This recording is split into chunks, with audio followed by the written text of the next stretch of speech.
अब एक बड़ी खबर शिमला से है। आईपीएस अधिकारी संजय कुंडू को सुप्रीम कोर्ट से बड़ी राहत। डीजीपी पद से हटाने के हिमाचल हाईकोर्ट के आदेश को सुप्रीम कोर्ट ने रद्द कर दिया है। कोर्ट के आदेश के बाद डीजीपी के पद पर नियुक्ति का अब रास्ता साफ हो गया है। बिजनेसमैन को धमकाने के आरोपों की एसआईटी जांच करवाने का एचसी का आदेश बरकरार रखेगा।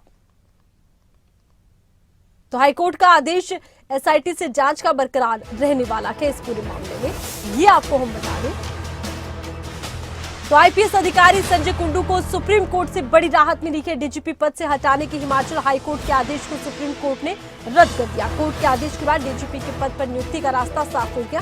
और ज्यादा जानकारी के लिए खबरें अभी तक के Shimla bureau Pradeep Thakur phone line पर हमारे साथ जुड़ेंगे।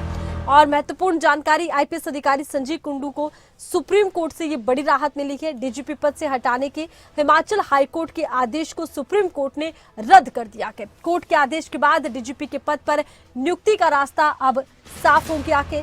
बिजनेसमैन को धमकाने के उन पर आरोप लगे थे। इस मामले में एसआईटी जांच करने के आदेश हाईकोर्ट की तरफ से दिया गया था। इसे सुप्रीम कोर्ट ने बरकरार रखा है, लेकिन पद से हटाने के आदेश को रद्द कर दिया गया है।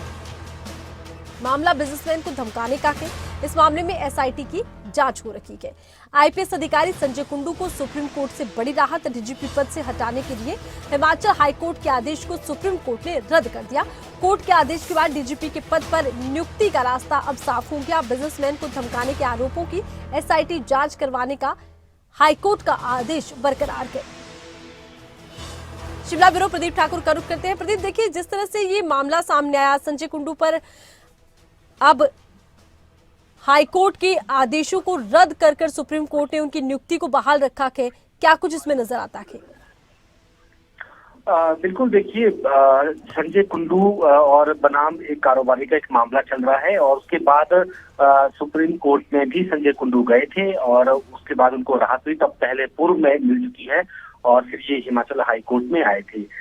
इन्होंने रिकॉल एप्लीकेशन दी थी और लेकिन हिमाचल हाईकोर्ट ने उस वक्त उसको रद्द किया था और पुराने आदेश जो हाईकोर्ट के थे उसको जारी बरकरार रखा था और उसमें इनको ट्रांसफर करने के आदेश हुए थे। और पुराने आदेशों के तहत इनको प्रधान सचिव आयुष लगाया गया है।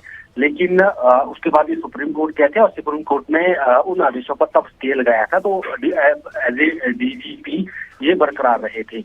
लेकिन हिमाचल हाईकोर्ट ने अपने जब पुराने आदेशों को बरकरार रखा, उसको चैलेंज करते हुए ये सुप्रीम कोर्ट में गए और आज उस मामले में सुनवाई हुई है। और उसमें जो सुप्रीम कोर्ट की तरफ से इन्हें सुप्रीम राहत हम कह सकते हैं कि इनको मिली है। और उसमें हिमाचल हाईकोर्ट के आदेश को, यानी जो ट्रांसफर, इनको डीजीपी से दूसरे पद पर ट्रांसफर करने के आदेशों को फिलहाल रद्द कर दिया है हिमाचल हाईकोर्ट की। और उससे ये साफ हो गया है कि ये डीजीपी के पद पर बरकरार रह सकते हैं और इनको लेकर इनकी बहाली का जो रास्ता है वो पूरी तरह से साफ हो गया है। लेकिन इसमें सुप्रीम कोर्ट ने साफ किया है कि जो बिजनेसमैन यानी जो कारोबारी है उसको धमकाने के जो आरोप चल रहे हैं, उसके लिए जो एसआईटी हिमाचल हाईकोर्ट ने गठित करने के निर्देश दिए हैं, उसकी जांच बरकरार रहेगी। यानी वो जांच करेगी, वो एसआईटी बनेगी। लेकिन जो ये आदेश है कि उनको डीजीपी पद से ट्रांसफर करके कहीं और जगह भेजना है, वो आदेश रद्द कर दिए गए हैं। तो अब देखना ये होगा कि इन आदेशों के बाद हिमाचल प्रदेश सरकार अब क्या फैसला करती है, क्योंकि इसको लेकर काफी पेचीदगियां रही। जब पहले आदेश आए थे तो इनको डीजीपी पद से हटाया गया था और उसके बाद वहां पर अतिरिक्त कार्यभार के तौर पर आईपीएस अधिकारी संतोष अटवाल को जिम्मेदारी दी गई थी। लेकिन अगले ही दिन जिस दिन उन्होंने ज्वाइनिंग करी थी, उसी दिन सुप्रीम कोर्ट की तरफ से स्टे भी लगा दिया गया था। तो ऐसे में अब ये पूरा पेचीदगी भरा मामला हो गया है। अब इसमें देखना है कि हिमाचल प्रदेश सरकार इसमें क्या फैसला करती है। लेकिन आज के जो आदेश हैं उसमें दो बातें स्पष्ट हैं। एक तो इनको डीजीपी के तौर पर बहाली हो जाएगी और दूसरा जो एसआईटी की जांच होनी है बिजनेसमैन के मामले में, वो बरकरार रहेगी। और बिजनेसमैन को, जो कारोबारी है निशांत शर्मा, उनको सुरक्षा जो है वो देने का जो आदेश हिमाचल हाईकोर्ट ने दिया है, वो भी सुप्रीम कोर्ट ने बरकरार रखा है कि वो उनको सुरक्षा दी जानी चाहिए।